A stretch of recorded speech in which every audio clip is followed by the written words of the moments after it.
1월 첫 주 수요 예배 설교가 전도서입니다.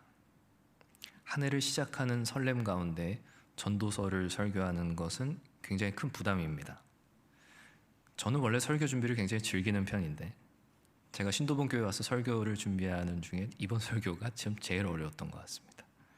왜냐하면 전도서는 우리를 격려하고 힘을 주고 어떤 북돋기보다는 인생을 관조하는 듯한 그 불교 용어로 마치 해탈한 것 같은 느낌이 드는 그런 책이기 때문에 그렇습니다. 부디 신년 첫 수요 설교를 전도서로 설교하는 설교자를 긍휼히 여겨주시길 바랍니다. 나는 성경에서 전도서를 가장 좋아한다. 그런 분들을 발견하기는 어렵습니다. 왜냐하면 전도서는 조금 불편하기 때문에 그렇습니다. 우리가 도달해야 될 어떤 목표나 우리가 성취해야 될 무언가가 아닌 우리의 현실을 이야기하기 때문에 그렇습니다. 하지만 그래서 전도서는 유익합니다. 낯설지만 공감이 되고 불편하지만 익숙합니다. 우리가 어려서 아마 익히 들어왔고 또 배워왔을 것입니다. 물건을 사려면 마트에 가야 한다. 병을 고치려면 병원에 가야 한다. 그렇게 배우고 그렇게 듣고 자라왔습니다. 그런데 살아가다 보니 마트에 가도 살 수 없는 것들이 있다는 것을 배우게 됩니다. 병원에 가도 고칠 수 없다는 것을, 없는 병이 있다는 것을 배우게 됩니다. 그것이 우리의 현실입니다. 우리는 어려서 배우고 또 들어왔던 것과 다른 현실을 살아가게 되는 것입니다. 그리고 전도서는 우리의 이상이 아닌 그러한 우리의 현실을 이야기하는 책입니다. 그래서 명랑하기보다는 쓸쓸하고 희망차기보다는 조금 우울합니다. 하지만 동시에 그래서 우리의 쓸쓸하고 또 우울한 인생을 돕는 책이기도 한 것입니다. 그래서 새해 첫 주 조금 부담스럽지만 전도서를 살펴보는 것은 우리에게 유의미합니다.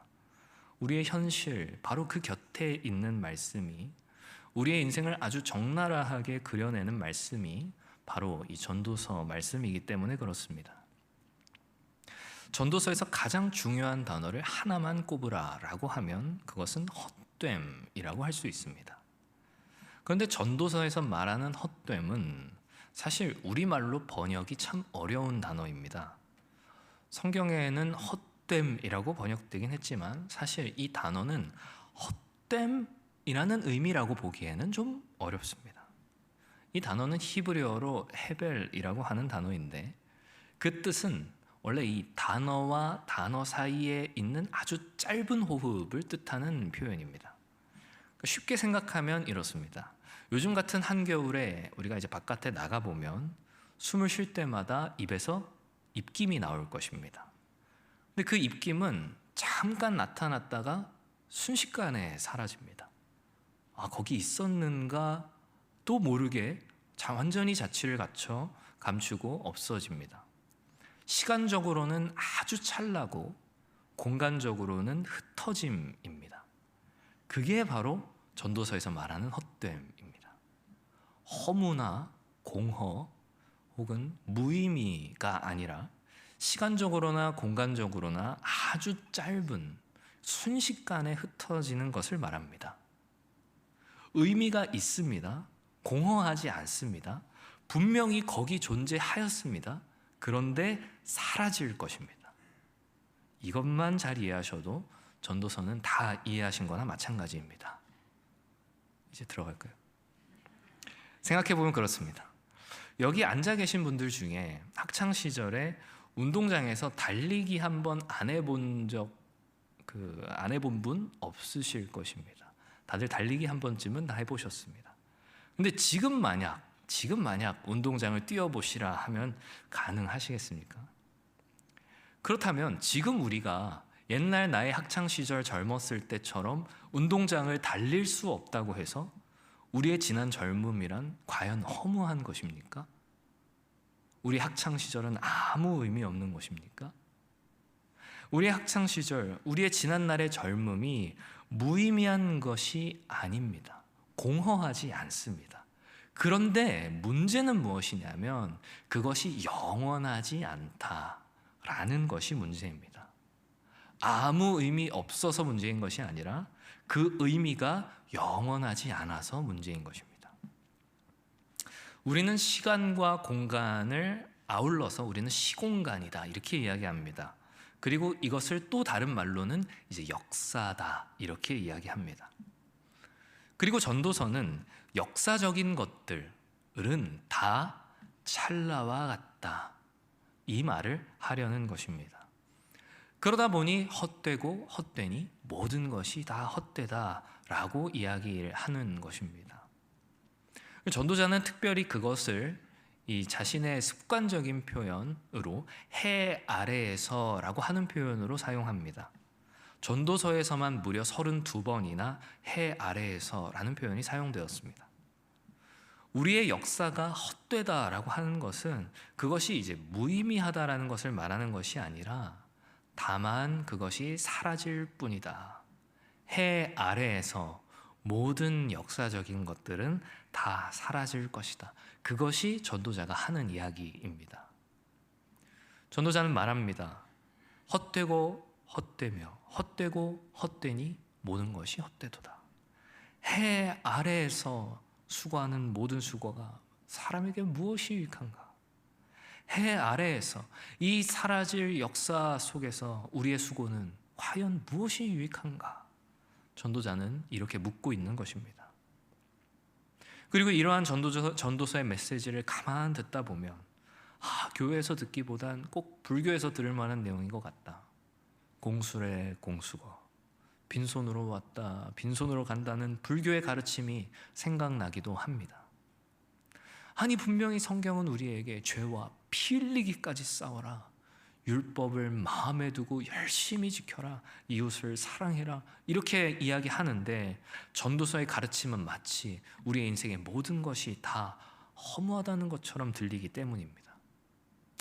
하지만 전도자는 영원한 것은 없다, 열흘 동안 붉은 꽃은 없다는 그 화무시비론 같은 우리의 인생을 말하면서 이 세상 모든 것은 다 사라질 것임을 이야기하고 있는 것입니다. 성도 여러분, 혹시 아모르 파티라고 들어보셨습니까? 이 김연자 씨의 노래 제목으로 유명한데, 아모르 파티는 라틴어로 이제 운명을 사랑하라라는 뜻입니다.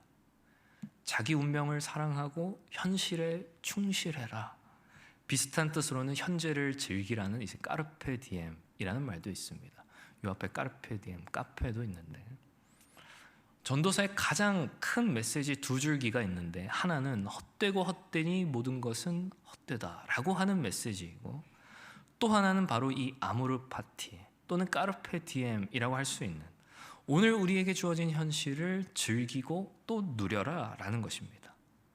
심지어 우리의 현실은 하나님의 선물이고, 그러니 그 안에서 기쁨으로 누리는 것이 복이다. 전도서는 이렇게 이야기합니다. 우리 해당하는 성경 구절들을 좀 찾아서 읽어보면 이렇습니다.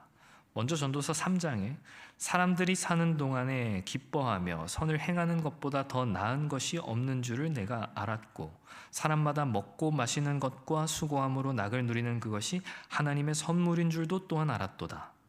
또 5장에 사람이 하나님께서 그에게 주신 바 그 일평생에 먹고 마시며 해 아래에서 하는 모든 수고 중에서 낙을 보는 것이 선하고 아름다움을 내가 보았나니 그것이 그의 몫이로다. 또한 어떤 사람에게든지 하나님이 재물과 부요를 그에게 주사 능히 누리게 하시며 제 몫을 받아 수고함으로 즐거워하게 하신 것은 하나님의 선물이라. 또 9장에서 너는 가서 기쁨으로 내 음식물을 먹고 즐거운 마음으로 내 포도주를 마실지어다. 이는 하나님이 내가 하는 일들을 벌써 기쁘게 받으셨음이니라. 내 의복을 항상 희게 하며 내 머리에 향기름을 그치지 아니하도록 할지니라. 내 헛된 평생의 모든 날 곧 하나님이 해 아래에서 내게 주신 모든 헛된 날에 내가 사랑하는 아내와 함께 즐겁게 살지어다. 그것이 내가 평생의 해 아래에서 수고하고 얻은 내 몫이니라. 아멘. 이게 우리가 전도서를 읽으면서 이제 헷갈리는 부분입니다. 전도자는 분명히 모든 것이 헛되어서 겨울날의 입김처럼 이 세상 모든 것은 다 사그러지는 것이다 그렇게 이야기를 하였는데, 해 아래 역사 속에서 모든 것은 다 찰나와 같이 사라질 것이다 이렇게 말하였는데 그 역사 가운데에서 오늘의 현실을 또 기쁨으로 누리라 라고 권면하기 때문입니다. 이 우리가 전도서를 읽을 때 이 두 가지 메시지가 잘 조화되지 않는 것입니다. 때로는 현실을 초월한 것 같기도 하고 또 때로는 굉장히 현실적인 것 같기도 합니다. 그래서 쉽지 않은 것입니다. 즐겨라, 누려라, 해 아래에서 기쁨으로 살아라. 하지만 해 아래 모든 것은 다 순식간이다. 사라질 것이다. 바람을 잡으려는 것과 같다. 이렇게 전도자가 이야기하니 어찌해야 할지 우리가 갈팡질팡하게 되는 것입니다. 그리고 이러한 전도서의 메시지 또한 우리에게 익숙하지 않습니다. 모든 것이 헛되다. 그런 가르침도 익숙하지 않았지만 즐기면서 살아라라고 하는 전도서의 가르침 또한 조금 세속적이지 않나라는 느낌이 듭니다. 내가 정말 먹고 마시고 즐거워하고 기뻐해도 괜찮은 걸까? 이런 생각이 드는 것입니다. 아모르 파티, 까르페디엠. 요즘 젊은 청년들은 이런 표현보다도 욜로라는 말을 사용합니다. 욜로족 혹시 들어보셨습니까? 욜로는 You Only Live Once의 줄임말인데 한 번뿐인 인생이라는 뜻입니다. 한 번뿐인 인생, 너 하고 싶은 대로 살아라. 한 번뿐인 인생, 너 마음대로 살아라. 한껏 즐기며 한껏 누리며 네가 하고 싶은 거 다 하면서 살아라. 그것이 오늘날 이야기하는 욜로입니다. 그렇다면 성경은 정말 우리에게 마음대로 살라고 그렇게 권면하는 것입니까? 성경이 한 번뿐인 인생을 강조하면서 우리를 어느 자리로 인도하는지 우리는 그것을 보아야 합니다. 우리는 한 번뿐인 인생 어떻게 살아가야 합니까? 전도자는 한 번뿐인 인생 어떻게 살아가야 한다고 말하고 싶은 것입니까? 전도자는 전도서의 결론 부분인 12장을 시작하면서 이렇게 이야기합니다. 너는 청년의 때에 너의 창조주를 기억하라. 청년의 때에 창조주를 기억하라. 그렇다면 전도서는 청년들을 위해서 쓰여진 책인 것입니까?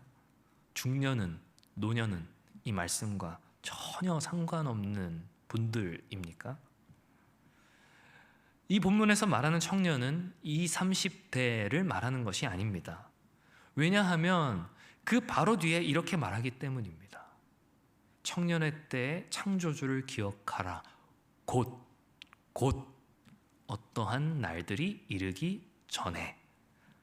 그러니까 전도자가 말하는 12장 1절 이하에 말하는 날들이 이르기 전, 그 전이 바로 청년의 때라는 것입니다. 그렇다면 어떤 날들이 이르기 전을 말하는 것일까? 우리는 그것을 보아야 합니다. 결론적으로 말씀을 드리자면 여기서의 청년은 불확실과 또 무지로 가득한 이 세상을 살아가는 모든 이들을 다 포괄하는 표현입니다. 그러니까 여기에 앉아있는 우리 모두가 다 이 청년에 해당하게 됩니다. 이때는 해와 빛과 달과 별들이 어두워지는 때, 그 때가 이르기 전을 말합니다. 다시 말해 청년의 때는 빛이 꺼져가는 그 때가 이르기 전이라는 것입니다. 빛 뒤에 구름이 있는, 다시는 빛이 들지 않는 때가 이르기 전이라고 말하고 있습니다. 그렇다면 그날들은 어떤 날들을 말하는 것입니까? 어떤 날들 이전을 말하는 것입니까? 그것이 구체적으로 3절 이하에 등장합니다. 전도서 12장 3절 이하의 말씀들은 조금 아리송하게 느껴질 수 있습니다. 이게 지금 무슨 말인가 싶을 수 있습니다. 근데 이것은 비유적인, 상징적인 표현입니다. 우리의 육신을 인물 또는 사물에 빗대어서 표현하고 있습니다. 집을 지키는 자들, 이것은 우리의 육신을 지켰던 굳건한 두 팔을 말합니다. 그러니까 이들이 덜덜 떨린다는 것은 두 팔이 덜덜 떨린다는 것입니다. 힘 있는 자들, 이것은 꼿꼿했던 허리 또는 다리를 말합니다. 허리와 다리가 이제 굽어지게 된다는 것입니다. 맷돌질하는 자들은 우리의 치아를 말합니다. 우리의 치아가 빠져 적어지게 된다는 것입니다. 창들로 내다보는 자는 우리의 두 눈을 말합니다. 우리의 눈이 어두워지게 된다는 것입니다. 길거리의 문들은 우리의 두 귀를 말하고 귀가 닫혀 잘 들리지 않게 될 것을 말하고 있습니다. 맷돌 소리가 적어진다는 것은 치아가 적어지니 이제 씹는 소리가 줄어든다. 밥도 잘 못 먹게 된다. 새 소리로 말미암아 일어난다는 것은 그만큼 우리가 잠을 깊게 잠들지 못한다는 말이고, 음악하는 여자들은 우리의 목소리를 말하기 때문에 아름답던 우리의 음성도 쇠하여서 갈라지게 된다라는 것입니다. 높은 곳을 두려워하게 되고 시야가 좁아져서 넓은 길에서도 깜짝깜짝 놀라게 되고 하얀 살구나무 꽃처럼 우리의 머리가 하얗게 새게 되고 작은 메뚜기 한 마리도 무거운 짐처럼 여겨지게 되고 열정이나 욕구들도 사라지게 됩니다. 이때가 어느 때입니까? 이는 전도자가 뭐라고 말하냐면 사람이 자기 영원한 집으로 돌아가고 조문객들이 거리로 왕래하게 되는 때다. 이때가 어느 때입니까? 죽음의 때입니다. 청년의 때는 우리의 젊은 시절을 말하는 것이 아닙니다. 죽음이 이르기 전 그때를 말하는 것입니다.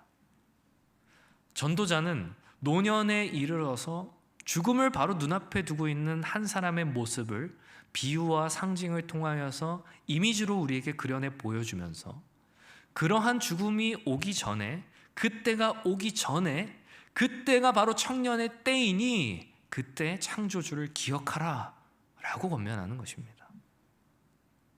사랑하는 성도 여러분, 전도자는 분명히 앞선 내용 가운데에서 해 아래 우리의 모든 수고가 다 헛되다 이야기하였습니다. 왜 우리의 모든 수고가 헛된 것입니까? 반복되고 순환되는 이 유구한 역사의 흐름 가운데에서 우리의 인생이란 찰나와 같기에 추운 겨울날의 우리의 입김처럼 쉬 사라질 것이기에 오고 가는 세대 가운데 우리는 잊혀질 것이기에 그래서 우리에게 헛되다 이야기하였습니다. 반복되는 것, 그래서 사라질 것, 역사란 그런 것입니다. 그래서 이 역사 속을 살아가는 우리는 역사를 시작하신 분을 바라봐야 하는 것입니다. 창조주를 기억해야 하는 것입니다. 이 헛된, 이 겨울날의 입김 같은 우리의 인생이 다 끝나 사라지기 전에 역사의 처음, 역사를 시작하신 분을 바라보라는 것입니다. 지금 이 역사가 반복되고 있고 진행되고 있고 마치 영원할 것처럼 흘러가고 있지만 이 역사를 시작하신 분, 만드신 분이 있기 때문에 그렇습니다. 전도서 12장 7절을 보면 이렇습니다. 흙은 여전히 땅으로 돌아가고 영은 그것을 주신 하나님께로 돌아가기 전에 기억하라. 이 구절을 보면 무엇이 생각나십니까? 하나님께서 땅의 흙을 모아 사람을 만들고 생기를 불어넣으시는 그 창조의 장면이 생각나지 않으십니까? 죽음은 하나님의 창조가 죄로 흩어지는 것을 적나라하게 보여줍니다. 하나님께서 사람을 하나님의 형상으로 지으시고 보시기에 좋았더라 말씀하셨던 그 모습이 죄로 인해 파괴되어 거꾸로 흘러가는 것을 보여줍니다. 전도자는 의도적으로 하나님께서 인간을 창조하실 때에 그 현장을 떠올리게 하는 이 구절을 이제 거꾸로 뒤집어 말씀하면서 죽음을 피할 수 없는 우리의 인생이 사실은 죄로 물들어 있음을, 창조주 하나님의 심판을 받을 수밖에 없는 존재임을 보여주고 있습니다. 그래서 사실 이 헛됨이라고 하는 것은 죄의 잔죄요, 죄의 결과물입니다. 헛됨 그 자체가 죄는 아닐지 몰라도 우리의 헛됨은 죄의 결과인 것은 분명합니다. 전도자는 불확실한 인생 그리고 무지로 가득한 우리의 인생에서 우리가 가장 불확실하게 여기고 가장 무지한 영역인 가장 헛된 것인 죽음을 통하여 그 죽음을 기억하게 함으로써 심판주요 창조주이신 하나님을 기억하게끔 하는 것입니다. 전도자는 말합니다. 모든 것이 헛되다. 헛되고 헛되니 모든 것이 헛되다. 직역하자면 헛됨 중에 헛됨이니 모든 것이 헛됨이다. 그리고 이 개념은 전도서의 끝에서 활짝 피어나는 것입니다. 사랑하는 성도 여러분, 하나님이 아닌 세상 모든 것은 다 헛된 것입니다. 다시 말씀드리지만 이 헛되다는 것은 무의미하다는 것이 아닙니다. 그래서 사람이 진정으로 의미 있기 위해서는 이 역사 속에서 겨울날의 입김처럼 쓰러질 것들이 아닌 하나님을 붙들어야 한다라는 것입니다. 겨울날의 입김 같은 인생을 영원하신 하나님으로 차곡차곡 채워야 한다라는 것입니다. 사랑하는 성도 여러분, 말씀을 맺으려 합니다. 이어령 전 장관이 쓴 책 중에 이 메멘토 모리라고 하는 책이 있습니다. 너무 유명한 라틴어인데 메멘토는 기억하라, 모리는 죽음입니다. 그러니까 죽음을 기억하라라는 뜻입니다. 그리고 이 말이 어디서 왔냐면 오늘 썸네일에 나왔던 그림처럼 옛날에 로마 제국의 장군이 적군과의 전투에서 승리하고 돌아오면 이 로마 시내를 백마가 끄는 마차를 타고 도는 이 개선식을 했다고 합니다. 번쩍거리는 갑옷을 입고 4마리의 백마가 끄는 마차를 타고 사람들의 환호를 받으면서 카퍼레이드를 하며 시내를 도는 것입니다. 이 개선식을 할 때 이 장군은 마치 이 엄청난 사람들의 환호 속에서 자신이 신이라도 된 듯한 엄청난 감격이 있었다고 합니다. 그런데 그 마차에는 장군 혼자 타는 것이 아니라 그 옆에 가장 낮고 가장 비천한 노예가 함께 탄다고 합니다. 그리고 그 노예가 개선식을 하는 동안 내내 그 장군 옆에서 귓속말로 이렇게 이야기합니다. 메멘토 모리, 메멘토 모리. 죽음을 기억하라, 죽음을 기억하라. 지금 이 순간이 아무리 찬란하게 느껴진다 하여도 당신은 신이 아니라 죽을 인간임을 깨우치고 교만하지 않도록 하기 위해서 그 옆에서 속삭인다고 합니다. 그리고 전도자의 결론 부분에서 전도자도 이야기합니다. 메멘토 모리, 죽음을 기억하라. 근데 전도서의 저자는 단순히 우리에게 교만하지 말라라고 하는 것이 아니라 창조주이신 하나님을 기억하라라고 하는 것입니다. 죽음을 기억하는 그 가운데에서 창조주를 배우는 것입니다. 그래서 이어령 전 장관께서도 자신의 책 가운데 예수를 만났던 사건을 회상하며 죽음을 이야기하는 가운데 신은 가까워지고 고난의 순간에 신은 나타난다라고 이야기하였습니다. 그리고 오늘 새벽에 우리가 들은 말씀처럼 우리는 역설적으로 죽음의 상징인 십자가를 바라볼 때에 생명을 얻게 됩니다. 높이 달리신 그리스도를 바라볼 때에 창조주를 보게 됩니다. 신이 죽어갔던 그곳에서 죽을 수 없는 신이 죽은 그 자리에서 우리의 생명이 피어나는 것을 보게 되는 것입니다. 사랑하는 성도 여러분, 새로운 한 해 가운데에서 그래서 우리는 죽음을 기억하고 묵상해야 합니다. 우리의 영혼이 돌아갈 그곳에 계시는 창조주 하나님을 기억해야 합니다. 사랑하는 성도 여러분, 부디 바라옵기는 스스로 죽음 가운데 들어가셔서 그 십자가 죽음으로 말미암아 우리에게 생명을 허락하시고 살리신 그 예수 그리스도를 깊이 생각하시는 가운데 든든한 반석이신 예수의 기초 위에 세워지시는 그런 저와 여러분들 다 되시기를 주님의 이름으로 축원합니다.